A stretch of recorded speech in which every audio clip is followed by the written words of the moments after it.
Assalamualaikum warahmatullahi wabarakatuh. Selamat pagi anak-anakku semua. Kembali lagi di kesempatan kali ini kita bertemu untuk pembelajaran daring secara online mata pelajaran antropologi untuk kelas 12. Sebelum kita mulai pembelajaran kita, marilah kita berdoa. Mudah-mudahan pembelajaran yang akan kita laksanakan ini berjalan dengan lancar dan memberikan manfaat buat kita semua. Berdoa menurut kepercayaan dan agama masing-masing. Mulai.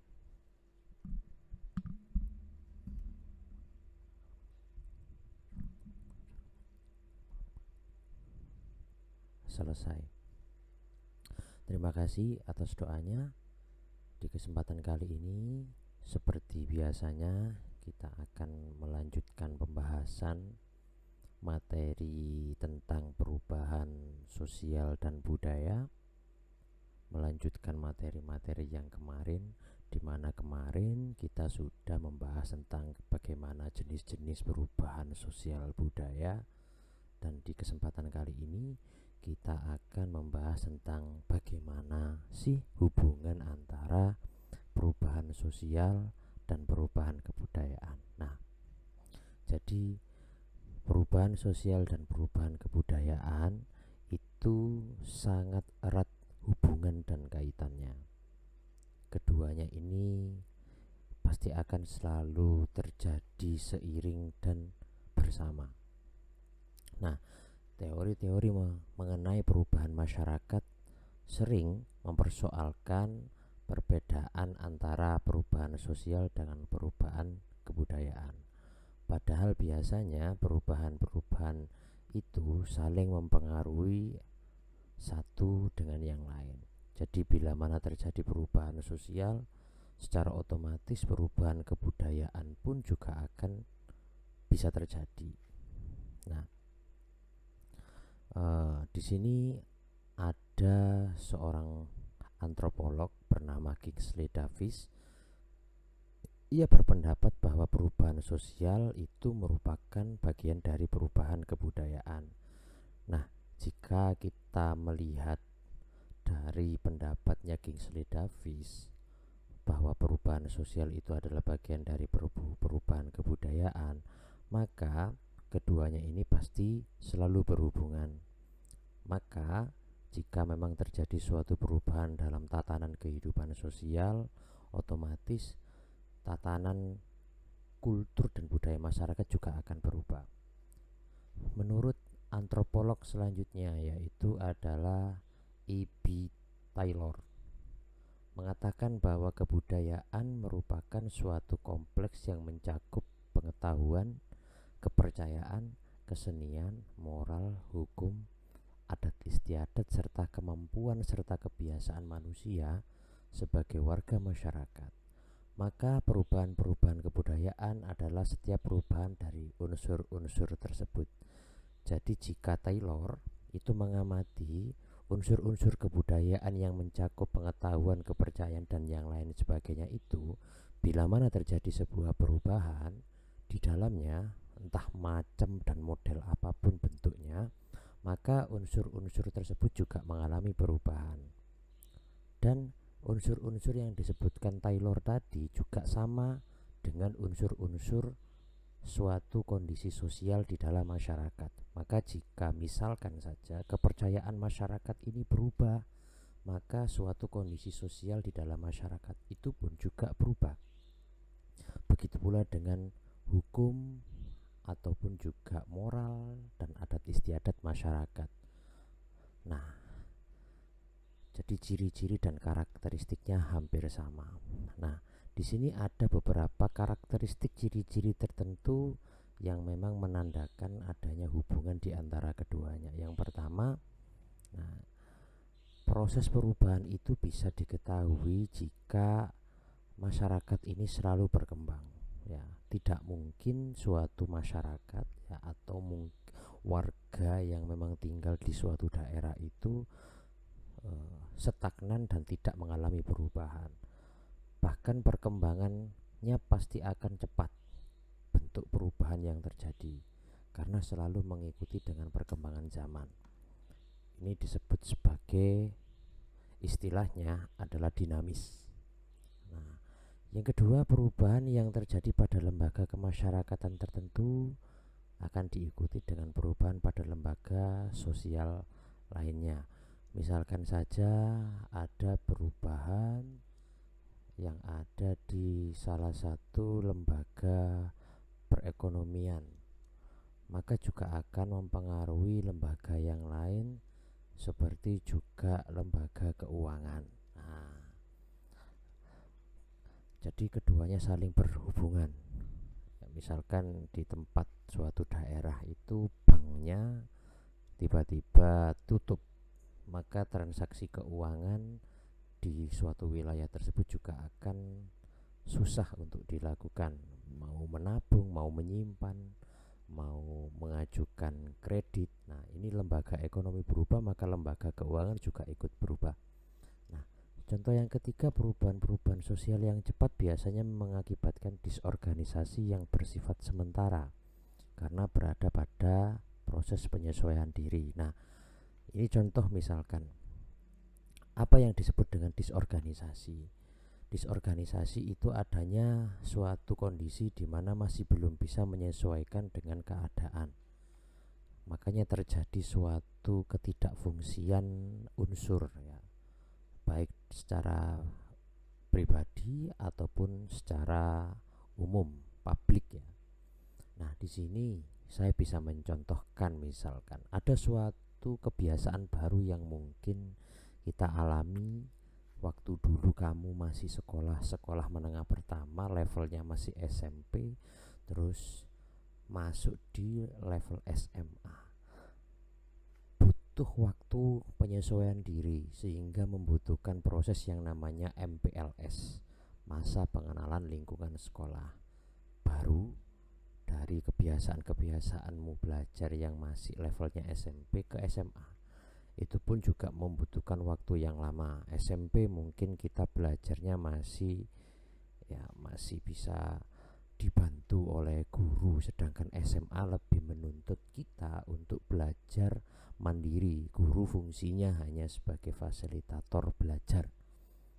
Nah, perbedaan model pembelajaran ini pun kadangkala yang tidak bisa mengikutinya, maka anak-anak yang SMP ke SMA di kelas 10 itu sering masih membawa budaya belajarnya yang lama yang ada di kelas SMP itu ke SMA. Ya, masih sering bermalas-malesan, masih sering, ya tidak semuanya saya mengatakan seperti itu, tapi bisa jadi, ya, ini sebagai sebuah contoh. Selanjutnya, jadi sebuah perubahan itu tidak bisa dibatasi dalam sebuah ruang dan waktu ataupun bidang-bidang tertentu saja.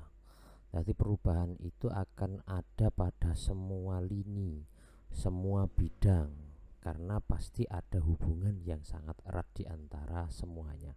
Satu faktor pun bisa mempengaruhi faktor yang lain untuk berubah. Ya.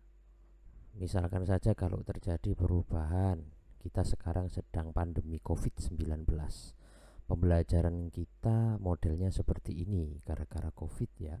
Itu pun juga mempengaruhi bidang yang lain, tidak hanya pendidikan. Bidang ekonomi banyak yang di PHK, banyak perusahaan-perusahaan gulung tikar, banyak penjual-penjual UMKM yang merasa sangat menurun drastis omsetnya, pun juga ini mempengaruhi hukum. Ada undang-undang baru, ada lembaga baru yang namanya Satgas COVID-19.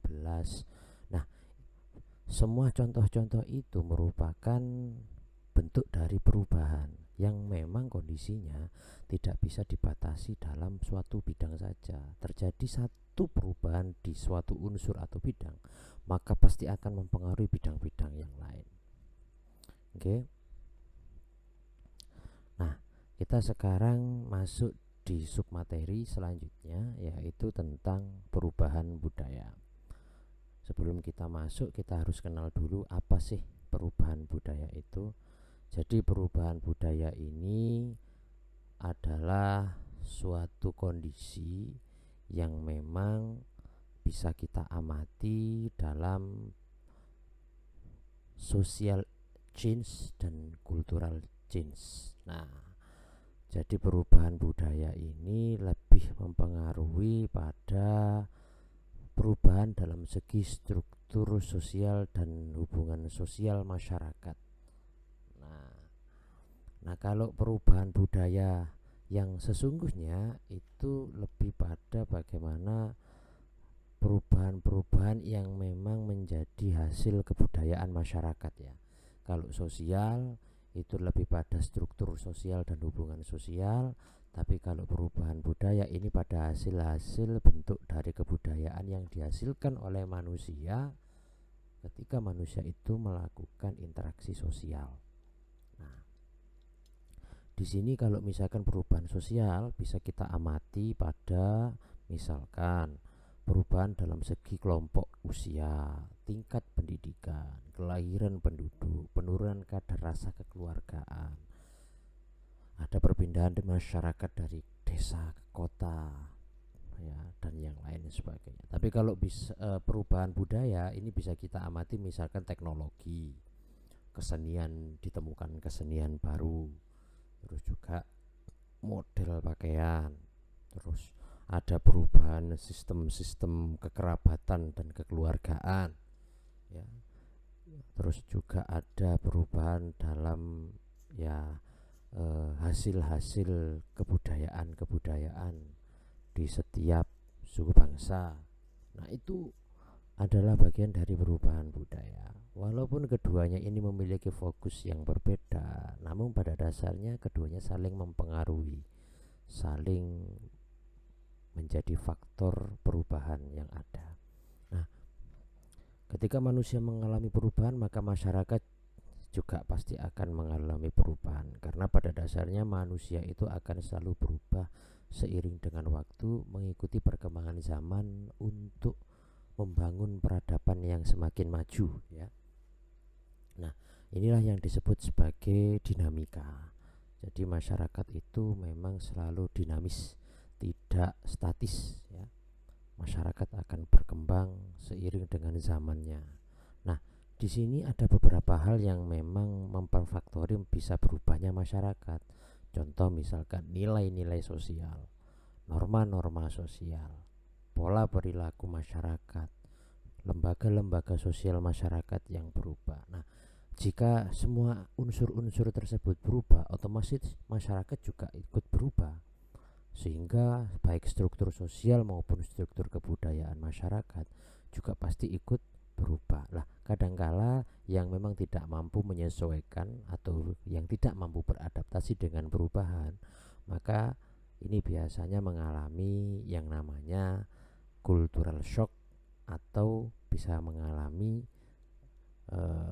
ya kebudayaan yang tergoncang ya gitu.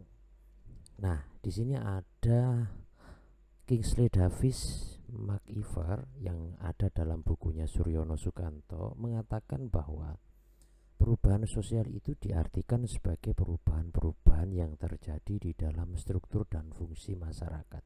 Jadi bila mana ada suatu struktur dan sebuah fungsi di dalam masyarakat ini berubah, maka perubahan sosial itu terjadi. McIver menyebutkan bahwa perubahan sosial budaya sebagai perubahan dalam hubungan sosial atau sebagai perubahan terhadap keseimbangan dalam hubungan sosial. Ini bisa saya contohkan misalkan ya, jika ada suatu susunan struktur dalam pemerintahan misalkan, kepala desa berubah, orang yang baru beserta seluruh staf-staf jajarannya. Saya yakin dengan struktur yang baru tersebut juga pasti akan menimbulkan dan menyebabkan perubahan fungsi di dalam masyarakat.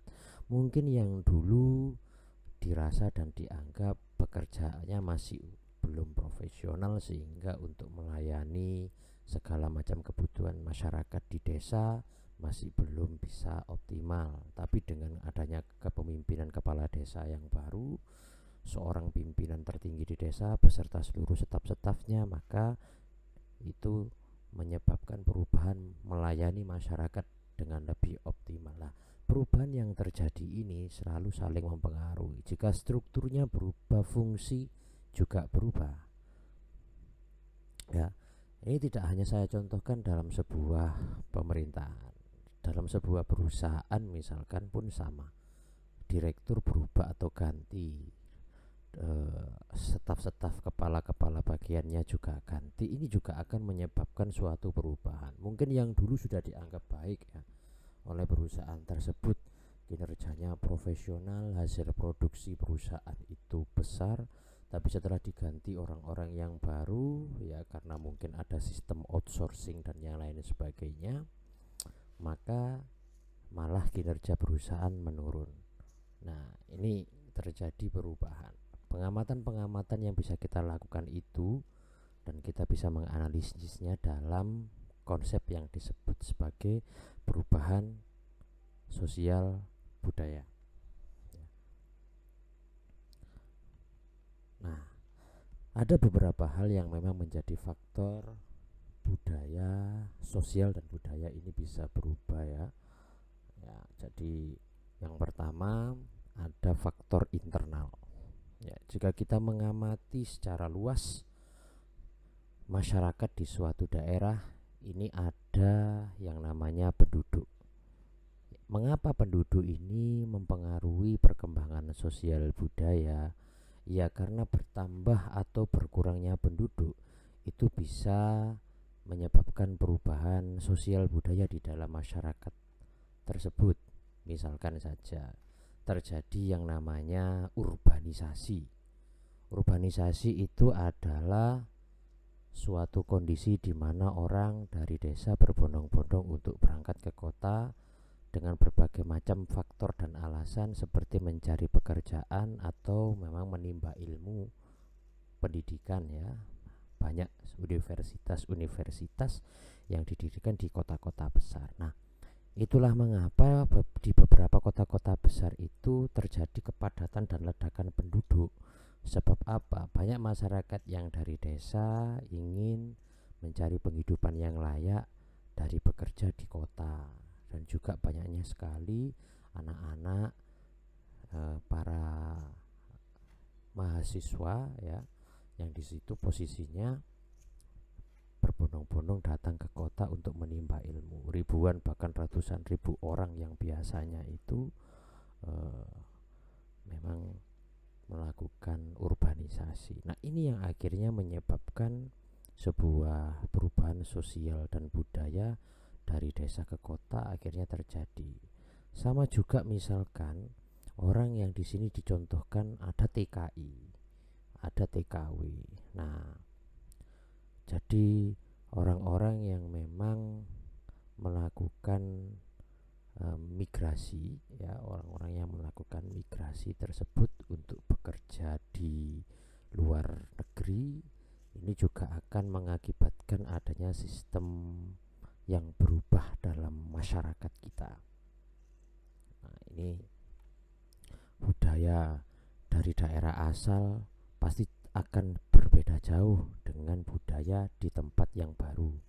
Misalkan saja seorang yang berasal dari Mojokerto ya, dari desa berangkat ke Malaysia. Nah, pasti ada perubahan budaya yang signifikan, di mana ia dulu mungkin tampil di desa dengan baju yang sederhana, sedangkan di Malaysia misalkan kerja di Kuala Lumpur. Nah, di sana tampil dengan tren berbusana yang memang harus ya ngetren di masa kini ya. Nah, misalkan seperti itu. Ada pola perilaku, nilai, norma yang berubah setelah adanya bertambah atau berkurangnya penduduk ya. Terus faktor yang mempengaruhi perubahan sosial yang kedua adalah teknologi dan penemuan baru. Jadi ketika kita menemukan sebuah teknologi yang baru, masyarakat juga akan berubah. Ya, bisa kita lihat ya, perubahan itu terjadi di masyarakat kita sekarang. Seperti hanya ditemukan Android, ditemukan laptop, ditemukan segala macam bentuk aplikasi yang memang membantu kehidupan kita semakin efisien ini ya. Dulu, di zaman dulu bisa kita amati, ditemukan pertama kali mesin ya dari uap air ataupun pabrik yang menggunakan mesin, tidak lagi menggunakan tenaga manusia, itu sangat menimbulkan perubahan-perubahan yang memang signifikan dalam kehidupan masyarakat kita. Dulu orang masih pakai kapal, hanya menggunakan dan mengandalkan angin. Tapi kalau sekarang masyarakat sudah menggunakan transportasi laut berupa kapal dengan tenaga mesin, baik itu mesin listrik, mesin diesel, ataupun juga kapal yang bahkan menggunakan teknologi canggih dengan bahan bakar nuklir ya. Nah, jadi sangat maju sekali. Nah, di sini jika menemukan sebuah teknologi atau penemuan baru, masyarakat pun pasti akan berubah. Dulu mungkin masih pakai kuda untuk bepergian kemana-mana dan akses jalannya pun susah. Ya sekarang sudah ditemukan sepeda motor, mobil, bahkan ada yang namanya mobil yang bisa terbang ya kan. Teknologi zaman sekarang makin canggih. Nah, di sini mempengaruhi semua bidang. Jika ada penemuan baru baik di bidang sosial, ekonomi, budaya, itu juga pasti akan mempengaruhi perubahan sosial dan perubahan budaya yang ada di masyarakat kita. Faktor yang ketiga adalah ekonomi ya. Nah, berkaitan dengan ekonomi ini pasti ada kaitannya dengan bagaimana produsen, distributor, dan konsumen. Juga berkaitan dengan bagaimana keuangan, finansial, ataupun juga kesejahteraan masyarakat. Nah, jika mana ada suatu perekonomian masyarakat ini berubah, kita contohkan saja di masa pandemi virus COVID-19 ini ya, ekonomi masyarakat berubah akibat adanya pandemi ini. Sebab apa? Sebab posisinya banyak yang kehilangan pekerjaan. Perusahaan pada gulung tikar karena nggak boleh berkerumun. Dikhawatirkan kalau bekerja itu menyebabkan tertularnya virus COVID-19. Nah, akhirnya produktivitas perusahaan juga semakin turun, kelangkaan barang juga terjadi. Pokoknya semuanya berubah. Orang kehilangan pekerjaan, bahkan pedagang pun tidak bisa berjualan karena barang yang didapat juga susah. Konsumen tidak bisa membeli barang untuk kebutuhannya. Ekonomi, jalan keluar masuknya uang pun juga akan tertutup, sehingga posisinya ekonomi ini turun drastis. Kesejahteraan masyarakat pun semakin turun. Apalagi ada pembatasan wilayah, misalkan PPKM yang diperpanjang terus menerus dan terus menerus. Dulu nggak ada PPKM, masyarakat bebas mau tutup kapan, buka kapan, mau jualan apa saja, tidak ada pembatasan sosial. Tapi kalau sekarang misalkan pukul 6 malam saja sudah ditutup. Nah, pukul 6 malam semuanya harus sudah steril karena dikhawatirkan ada penyebaran virus ya. Nah, itu pasti akan menyebabkan perubahan sosial yang sangat signifikan dialami oleh masyarakat kita. Sebab apa? Ya nggak bisa jualan, omset penjualan turun, dan lain sebagainya. Semua itu saling mempengaruhi dan membentuk perubahan sosial budaya. Selanjutnya, perubahan sosial budaya juga difaktori adanya konflik ya. Coba kalau kita lihat di Timur Tengah, di beberapa negara-negara yang mengalami konflik atau peperangan. Nah, bagaimana negara-negara tersebut yang dulu itu sangat sejahtera, negara-negara yang indah, wilayah yang ada di sana itu sangat indah, tiba-tiba hancur porak-poranda, banyak yang mati, banyak yang menjadi korban jiwa, korban harta, sarana pendidikan posisinya tutup, semua fasilitas-fasilitas masyarakat pun hancur, rumah sakit tidak bisa berfungsi dengan baik karena banyaknya orang yang terluka akibat korban perang. Akhirnya terjadi sebuah perubahan sosial yang sangat signifikan di dalam negara tersebut. Nah, itu ya. Nah, jadi itu mendorong terjadinya sebuah perubahan. Pun bahkan di Indonesia ya, ini juga pernah ada demonstrasi besar-besaran akibat konflik pemerintahan. Jadi Indonesia dikala selesai masa Orde Baru menuju masa reformasi setelah lengsernya Bapak Presiden Soeharto yang diambil alih kekuasaannya oleh Bapak B.J. Habibie, presiden selanjutnya, itu adalah masa transisi model pemerintahan di Indonesia yang dulu masih sangat kental dengan Orde Baru menjadi bagaimana memegang prinsip demokrasi dan reformasi, dan itu diwarnai pertentangan, pertikaian, konflik ya antara para mahasiswa dengan para elit politik di pemerintahan. Nah, konflik itulah yang menyebabkan perubahan sehingga sampai saat ini Indonesia menjadi negara republik yang sangat demokratis, menjunjung tinggi asas-asas perbedaan pendapat dan yang lain sebagainya. Nah, faktor selanjutnya yang mempengaruhi perubahan sosial adalah pemberontakan atau revolusi ya. Bisa kita tahu misalkan Indonesia 350 tahun dijajah oleh Belanda dan beberapa tahun dijajah oleh Jepang. Nah, adanya pemberontakan yang dilakukan oleh orang-orang Indonesia untuk merebut kemerdekaan Republik Indonesia ini menyebabkan adanya perubahan yang sangat signifikan di segala bidang, baik pertahanan keamanan bangsa atau negara, ada perubahan politik, ada perubahan ekonomi masyarakat Indonesia karena sudah bisa meraih kemerdekaannya. Ini bagian dari contoh jika ada pemberontakan atau revolusi itu juga mempengaruhi adanya suatu perubahan sosial dan budaya gitu loh. Oke. Pemberontakan dan revolusi itu juga sangat signifikan ya, sehingga kalau kita masukkan jenisnya, ini jenis perubahan sosial yang sangat cepat atau bisa kita sebut perubahan yang revolusioner.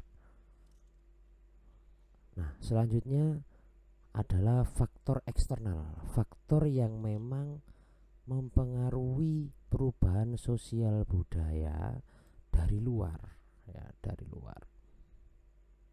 Kalau tadi adalah faktor internal dari dalam, nah sekarang ini adalah faktor yang dari luar.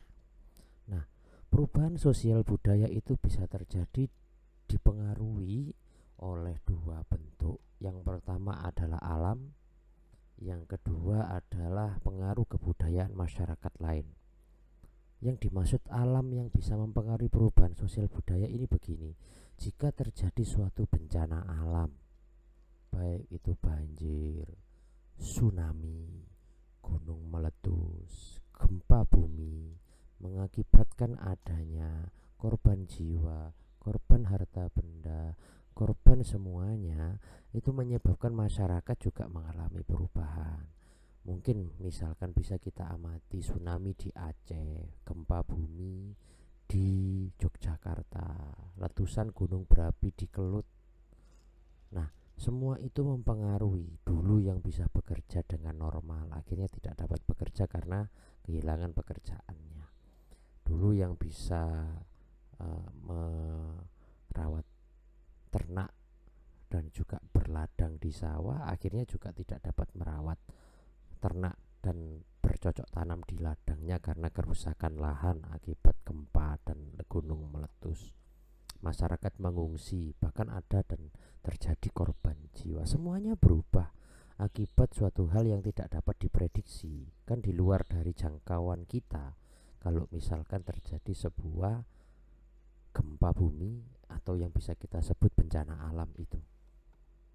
Nah, yang kedua, perubahan kebudayaan masyarakat lain. Jika ada suatu penyebaran kebudayaan atau difusi, pasti suatu kondisi di dalam masyarakat tersebut juga akan ikut berubah. Karena apa? Ada pengaruh secara timbal balik antar masyarakat atau antar suku bangsa yang bersangkutan. Contoh misalkan Indonesia dulu masih sangat kental dengan kepercayaan animisme dan dinamisme. Nah, mungkin masih banyak yang menganut agama atau kepercayaan keyakinan Hindu dan Buddha. Kerajaan-kerajaan di Nusantara semuanya rata-rata menganut agama tersebut. Nah, terus akhirnya ada pengaruh kebudayaan masyarakat lain yang datang dari Timur Tengah melalui beberapa jalur, mungkin melalui jalur sutra ya, jalur perdagangan dunia. Jadi ada agama Islam masuk melalui para saudagar Arab yang datang melalui Indonesia, pertama kali menginjakkan diri di Samudra Pasai yang berada di Aceh. Akhirnya Aceh menjadi negara yang menjadi sebuah provinsi di negara Indonesia yang ditempati oleh penyebaran agama Islam pertama kali. Nah, itulah masuknya agama Islam di Indonesia, dipengaruhi oleh hal tersebut sehingga menyebabkan adanya penyebaran agama Islam atau Islamisasi di seluruh Nusantara. Nah, ini dipengaruhi oleh dua, adanya akulturasi atau adanya difusi. Akulturasi ini ada pertemuan dua kebudayaan dari suku bangsa yang berbeda saling mempengaruhi, akhirnya terjadi perpaduan kebudayaan. Maka tidak menutup kemungkinan masih ada akulturasi budaya yang memang diterapkan di masyarakat kita. Contoh, Islam masih kenduri, Islam juga selamatan. Nah, padahal sejarahnya bisa dikatakan bahwa selamatan, kenduri itu juga dari beberapa kepercayaan agama Hindu unsur-unsurnya. Lah, gitu loh. Jadi agama Islam tidak meninggalkan unsur-unsur tersebut, bahkan bisa di remake atau bisa dimodifikasi sebagai bentuk amal ibadah yang disebut sodakohan. Nah, ini bagian dari akulturasi budaya. Lalu yang kedua ada difusi. Ini penyebaran kebudayaan yang dilakukan oleh suatu bangsa. Seperti yang saya contohkan tadi bahwa Islam menyebar di Indonesia karena ada penyebaran yang dilakukan oleh para saudagar Arab. Hingga sampai di Indonesia itu ada para wali songo yang di situ posisinya ada kerajaan, yaitu kerajaan Demak ya, merupakan kerajaan Islam, pusat kerajaan Islam yang punya misi untuk menyebarkan agama Islam di Pulau Jawa bahkan seluruh Indonesia. Oke, submateri selanjutnya, dampak perubahan budaya terhadap kehidupan masyarakat. Pasti ya, ketika ada perubahan budaya dalam kehidupan masyarakat, semua unsur ikut berubah, baik nilai, pola perilaku, bahkan organisasi, susunan struktur masyarakat, lembaga lapisannya, ilmu pengetahuan, kesenian, teknologi, semua berubah bisa kita amati. Maka dampak positifnya, masyarakat ini dengan adanya perubahan sosial budaya makin maju dan pola pikirnya makin kritis ya. Pendidikan universitas ya, pendidikan tinggi di universitas misalkan, wah, ketika anak SMA lulus masuk universitas dan universitas tersebut maju, bisa saya bayangkan bagaimana pola pikirnya ini juga semakin maju. Nah, terus selanjutnya, masyarakat berpikir rasional dan menjauhi hal-hal yang bersifat irasional. Jadi lebih percaya dengan realitas sosial dan fakta-fakta sosial, tidak mudah dipengaruhi oleh berita-berita hoax ataupun juga dipengaruhi oleh kabar-kabar yang belum tentu dan belum jelas kebenarannya. Masyarakat semakin kritis kan pola pikirnya. Nah, dan masih banyak yang lain ya. Dampak positifnya ada peralatan hidup manusia yang semakin maju seperti Android, laptop ya, webcam dan lain sebagai kamera ya kan. taraf hidup masyarakat pun semakin baik. Sebab apa? Contoh misalkan ditemukan Gojek, ditemukan Grab, ditemukan ya banyak sekali. Terus lebih banyak barang dan jasa. Iya, karena ada globalisasi. Wilayah-wilayah ini sudah tidak lagi tertutup ya, sehingga gampang kita mau beli barang-barang yang berasal dari Cina, barang-barang yang berasal dari Amerika, Eropa, sangat mudah. Tinggal klik saja di Shopee misalkan, langsung dikirim, ya kan? Nah, karena sudah ditemukanlah aplikasi di Android yang disebut Shopee, ya kan? Itu contohnya. Terus selanjutnya, dan masih banyak yang lain ya, perkembangan sosial budaya itu dampaknya sangat positif sekali. Nah, tapi juga tidak menutup kemungkinan ada dampak negatifnya. Iya, dampak negatif. Contoh, ketika ada modernisasi, kesenian tradisional ini semakin terdesak oleh kesenian modern. Anak Indonesia keturunan orang Jawa berapa sih yang memang paham dengan musik gamelan? Berapa sih yang suka dengan tarian-tarian tradisional? Berapa banyak sih yang suka memainkan ya kesenian-kesenian tradisional seperti ludruk ataupun wayang? Pengaruhnya sangat kuat dan kental sekali. Anak-anak zaman sekarang keturunan orang Jawa lebih suka tarian break dance yang asalnya sebetulnya bukan dari Indonesia, bukan dari budayanya sendiri. Suka dengan ya tarian-tarian dari luar gitulah. Lagu-lagu dan alat musik yang modern ketimbang alat musik tradisional. Nah, terus peralatan tradisional semakin terdesak oleh peralatan modern. Misalkan saja teknologi zaman dulu, HP kentang, istilah anak sekarang itu, HP yang cuma bisa pakai telepon dan SMS. Nah, ini semakin terdesak dengan adanya Android.